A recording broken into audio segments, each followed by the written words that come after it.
जितने आस्था चैनल पर कथा सुन रहे हो, जितने फेसबुक और यूट्यूब पर सुन रहे हो, बहुत सावधानी से सुनना। जब जीवन में कहीं समस्या खड़ी हो जाए, कहीं बहुत विकट समस्या है और कोई हल ना मिल रहा हो जाता है जीवन में, कोई घड़ी ऐसी आके खड़ी हो जाती है जहाँ पर हमको सोचने के लिए भी समय नहीं।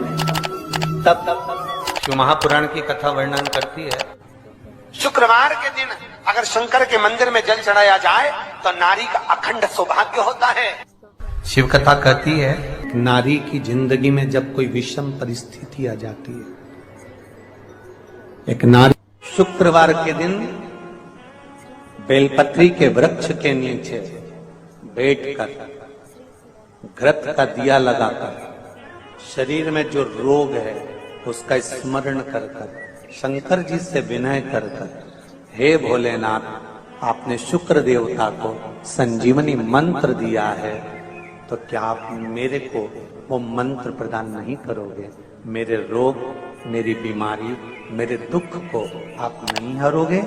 शिव से कहो, ये शरीर आपने दिया है और भजन करने के लिए दिया है, स्मरण करने के लिए दिया है, कीर्तन करने के लिए दिया है, तो संभालोगे भी आप। और बेलपत्री की ओर मुख कर कर घी का दिया लगाकर महामृत्युंजय मंत्र का स्मरण कर लेने पर धीरे धीरे धीरे धीरे धीरे धीरे वो रोग समाप्ति की ओर आता चले जाता। ये तुमरू का नाम कोई साधारण नाम नहीं है। पंच बेलपत्र, पंच पुष्प, पंच दुर्वा और पंच पात्र जल,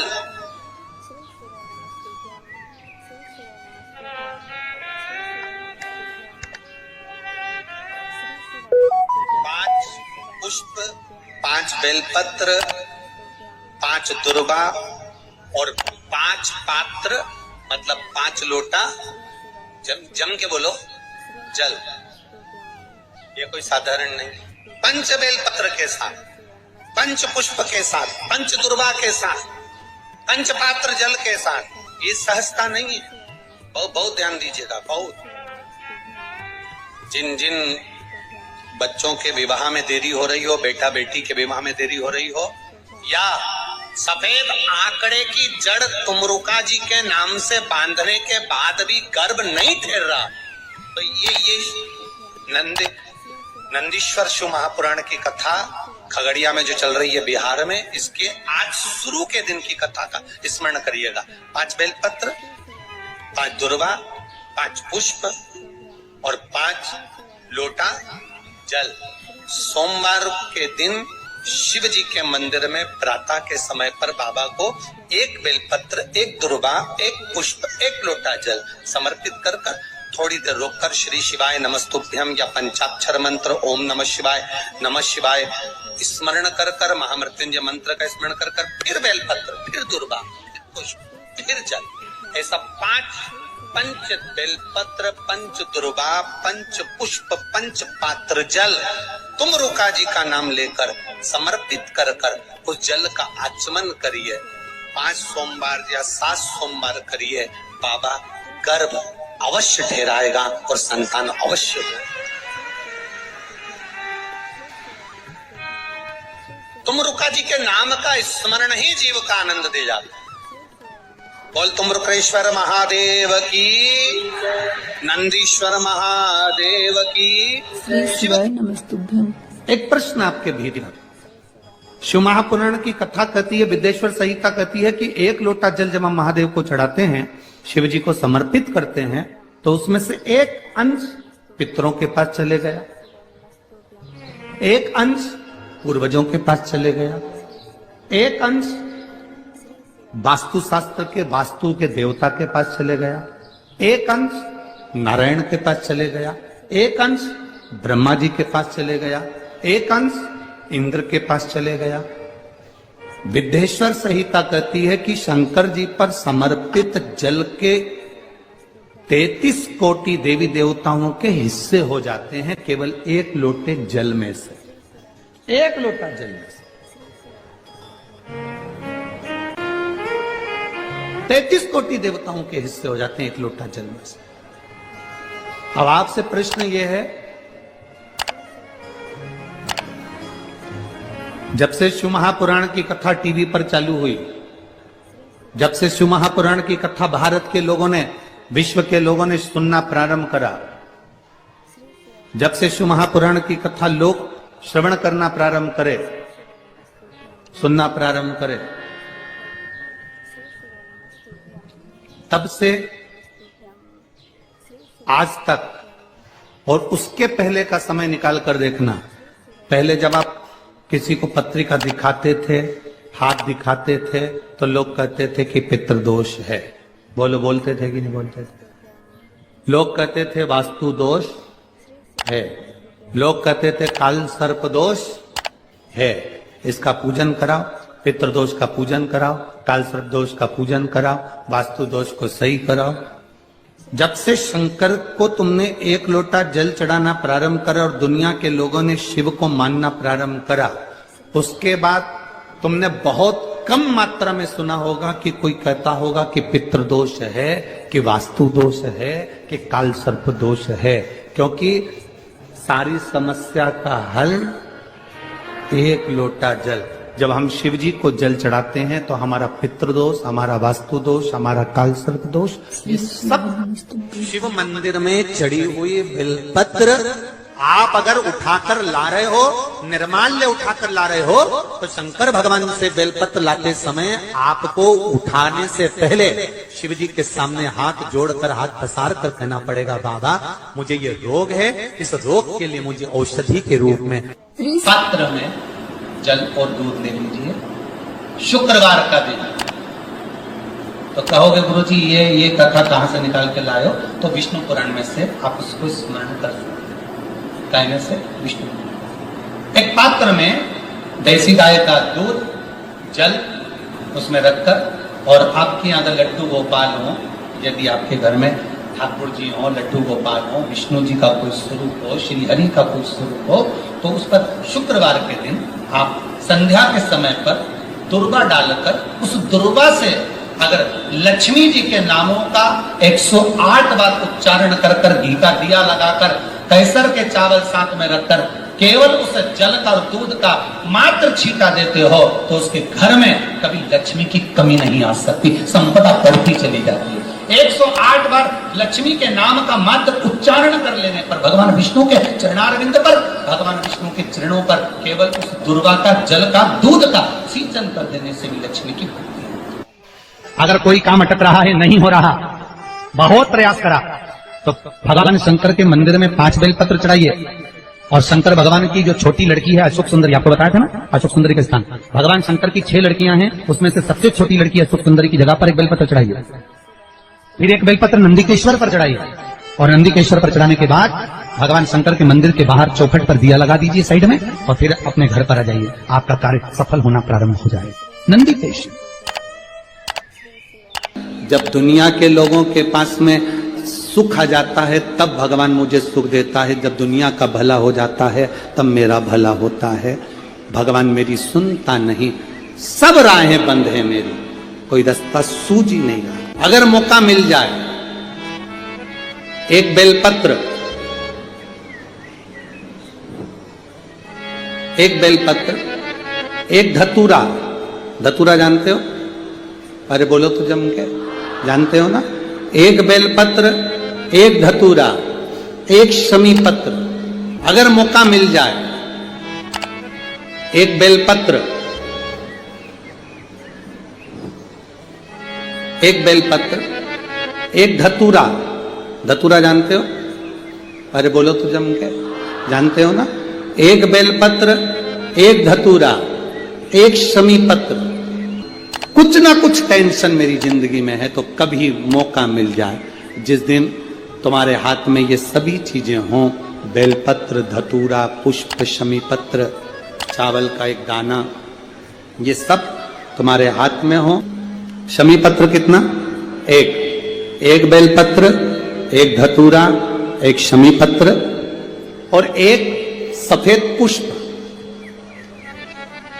केवल एक सफेद पुष्प, एक आखा चावल का दाना। आखा का मतलब जानते हो? मतलब पूरा सेगा चावल का दाना,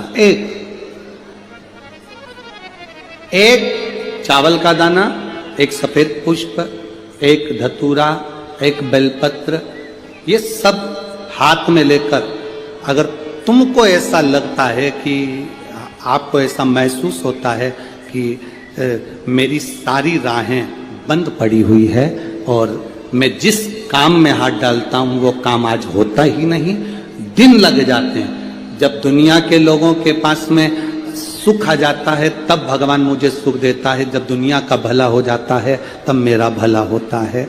भगवान मेरी सुनता नहीं, सब राहें बंद है मेरी, कोई रास्ता सूझ ही नहीं रहा। अगर मैं फसल लेने की सोचता हूं तो फसल नहीं आती, काम करने की सोचता हूं तो काम नहीं होता। तुम्हारे हाथ में ये सभी चीजें हों, बेलपत्र, धतूरा, पुष्प, शमी पत्र, चावल का एक दाना, ये सब एक दौर ऐसा था पहले का जब जगत गुरु शंकराचार्य जी महाराज का प्रागट्य इस भूमंडल पर हुआ था। जगत गुरु शंकराचार्य जी जब इस भूमंडल पर, इस पृथ्वी पर आए थे तो उन्होंने शिव भक्ति को इतना जगाया था, इतना जागृत कर दिया था, इतना जागरूक कर दिया था शिव भक्ति को कि घर घर में लोग शंकर की भक्ति करते थे। जगत गुरु शंकराचार्य जो शंकर के एक अंश हैं, जगत गुरु शंकराचार्य जो शिव के एक अंश माने गए थे, जब उनका जन्म हुआ था, प्रागट्य हुआ था, उसके बाद उन्होंने शिव भक्ति को ऐसा जगाया।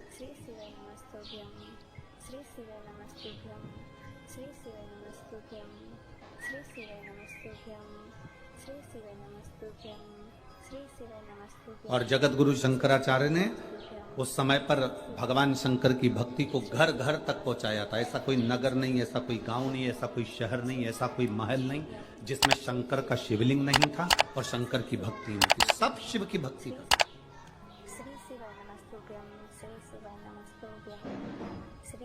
जिस समय पर पूरा राष्ट्र लोग नोचने में लगे हुए थे, उस समय पर जगत गुरु शंकराचार्य जी ने आकर उस समय शिव भक्ति को जागृत कर कर शंकर की भक्ति को पूरे घर घर गांव गांव तक पहुंचाकर उस शिव भक्ति को वापस स्थापित करा था। सनातन धर्म को, हमारे सनातन धर्म को वापस स्थापित कर दिया था जगत गुरु शंकराचार्य। और जगत गुरु शंकराचार्य जी के जो शिव का एक अंश है, उनके परम धाम का जब स्मरण हो गया, उसके बाद में धीरे धीरे धीरे धीरे वापिस लोगों ने अपने अपने पंथ बना लिए। कोई कहता है हिंदू धर्म में, कोई कहता है हम कृष्ण, शास्त्र प्रमाणित कहता है, कोई कहता है महाराज तुलसी का दल, बेलपत्र, दुर्वा, शमी का पत्र अगर नख से तोड़ दिया जाए तो भगवान को समर्पित नहीं हो। शिव महापुराण तो यहाँ तक कहती है कि कोई से भी महीने में, कोई सी भी घड़ी में, कोई से भी पल में अगर आपने नख से कोई सामग्री तोड़कर भगवान को समर्पित करी है, भगवान उसको स्वीकार नहीं करते। लोगों ने स्वीकार नहीं कर बनाए अपने अपने भाव से। लोगों ने जब जगत गुरु शंकराचार्य, कईयों की आदत रहती है तुलसी का दल भी तोड़ेंगे तो नख से तोड़ देंगे, डंडी नख से तोड़, घर घर में शिव स्थापित कर दी, बेलपत्री की डंडी नख से तोड़ देंगे, नहीं स्वीकार। दुख है, तकलीफ है, नौकरी नहीं लग रही, सर्विस नहीं लग रही, व्यापार नहीं चल रहा, पैसा नहीं आ रहा, मानसिक टेंशन बना हुआ, कुछ हो ही नहीं रहा, तो क्यों भटक रहे हो? वहां गए, उनसे पूछ लिया अंगूठी बता दो कौन सी पहन ले, वो वाली अंगूठी पहन लो, ये वाला नथ पहना, वो पहन लिया, पुगराज पहन लिया, मोती पहन लिया, नीलम पहन लिया, पन्ना पहन लिया, गौमेद पहन लिया, सब कुछ पहना। अब एक बार सब कुछ पहन लिया, सारे तरह के कपड़े बदल लिए, सारे बाबा जोगी बदल लिए, सारे देवता बदल लिए, घर की डिजाइन बदल ली, बाथरूम इधर का इधर बना दिया, सीढ़ी तोड़कर इधर लगा दी, पानी का टैंक उधर बना लिया, सारी दुनिया में घूम आए, उसके बाद भी सुख नहीं मिला। तो एक बार शिवरात्रि का भी उपाय कर कर देना। शायद मुझे उम्मीद है जिंदगी भर तो दुख झेलोगे नहीं, सुख इतना झेलोगे, सुख का अनुभव इतना होगा कि दुख कहां गया मालूम ही नहीं पड़ेगा। ये मुझे उम्मीद, मेरे विश्वनाथ की कृपा अगर हो गई, केवल बस उसका अनुमोदन करो। छोड़कर 10 साल का निकालेंगे तो केवल सब मंदिरों में जाएंगे लोग, पर उसका स्मरण 5 बेर, बोर जो खाते हैं, खाते हैं ना बेर जो बाजार में आते हैं, बोर जो आते हैं खाने वाले, 5 बेर, 5 जौ जानते हो, वो जौ हवन में डलती है, 5 जौ, 5 श्वेत पुष्प, मेरे शंकर ने फिर कोई करुणा कर, 5 कमल गट्टे, और यीशु महापुराण की कथा, 5 काली मिर्च प्रारंभ हुई कि अपनी कामना कर ठीक दोपहर के 12 बजे अश्विन अधिक मास की शिवरात्रि के दिन भगवान शंकर के शिवलिंग पर चढ़ाओ, झोली पसार कर निवेदन करो और बाबा को 11 दीप घी के दिए 11 शिव जी के सामने जला दो। वापिस आओ, शाम के समय जाकर एक चौमुखी दिया भगवान शंकर के मंदिर के सामने चौखट के बिल्कुल बीचों बीच सम्मुख में जलाकर आ जाइए। जिंदगी में कभी दुख नहीं मिलेगा, ये विश्वास रखना। शिव पूर्ण देगा, कभी खजाने में कमी नहीं आ सकती, भंडार वो भरेगा। दुख नहीं, तकलीफ नहीं, कष्ट नहीं। जाओ तो कपिलेश्वर महादेव किसी पुराण में कोई उपाय नहीं लिखा, केवल कुछ पुराण है। शिव महापुराण में तो बहुत उपाय हैं साहब, स्कंद पुराण, नर्मदा पुराण, लिंग पुराण, इन पुराणों में बड़े सुंदर सुंदर उपाय जो लिखे गए, उसको बस समझना, उसको केवल अपनी जिंदगी में उतारना। ऐसा भी समय आ गया था कि ऐसे ऐसे महाराज आ गए थे कि उन्होंने कह दिया था घर में रोग हो गया, गुरुजी बहुत दुखी हैं, बीमारी ने, कैंसर ने घेर पीपल के लिया, पेड़ के नीचे रख दिया था, नदियों में विसर्जन कर किडनी लीवर खराब हो गया। हम तो त्रिजुगी नारायण भी ना जा सकते, हम पांडुकेश्वर भी ना जा सकते। आप तो ऐसा उपाय बता दो जो घर में कर ले, बताऊंगा, उसका भी उपाय बताऊंगा। कैंसर, किडनी, लीवर, क्या अकाल मृत्यु वो मरे जो काम करे चंडाल का, काल उसका क्या बिगाड़े जो भक्त हो महाकाल का। क्या करेगा काल भी। छत्रपति वीर शिवाजी को लोग मानते हैं, पर उनका एक नारा हर हर महादेव भूल जाते हैं कि क्यों महादेव का नाम लेते हैं छत्रपति शिवाजी, क्यों जीजाबाई शंकर जी का नाम लेती है, क्यों अहिल्याबाई शंकर जी का नाम स्मरण करती है, क्यों भारत के जो श्रेष्ठ संत साधु सन्यासी तपस्वी साधक उपासक शिव तत्व को जानते हैं। हमने शिव को दूर कर दिया, हमने बहुत सारे विचारों को अपने भीतर उतार लिया। शंकर एकदम, लोग कहते हैं ये क्रोध का देवता, इसको रुद्र कहते हैं। तुम्हारे पति को पागल कुत्ता काटा है जो हर कभी गुस्सा कर दे। तुम्हारी पत्नी को पागल कुत्ता काटा है जो हर कभी गुस्सा कर देगी। गलत देखेगी तो बोले, पति भी गलत देखेगा तो बोलेगा। मेरा महादेव भी क्रोध जब करता है, जब इस भूमंडल पर गलत देखता है तो फिर क्रोध करता है। कोई ऐसा नहीं है जो व्यर्थ में तुम्हारे ऊपर गुस्सा करेगा या व्यर्थ में क्रोध करेगा। आप अगर कुछ कह रहे हो, उसका जवाब वो दे रहे हैं, अगर हो सकता है कि वो गलत हो तो फिर उसका क्रोध आएगा ही। लोगों ने कहा शिव रुद्र है, क्रोध है। ना ना ना ना, शंकर भगवान क्रोध के देवता है ना, ऐसा नहीं है। शंकर भगवान तो सत्यम शिवम सुंदरम, सत्य भी शिव है। शिवम का मतलब मालूम है? बोलो, जम के बोलो। शिवम का मतलब क्या होता है? शंकर नहीं, शिवम का मतलब है जिसमें पूरा ब्रह्मांड और पूरे 33 कोटि देवता और पूरे ब्रह्मा विष्णु इंद्र 64 योगनिया देवता सब उसी के अंदर समाये हुए हैं। तो हम कहते हैं सत्यम शिवम सुंदरम। हमने अंदाजा लगाया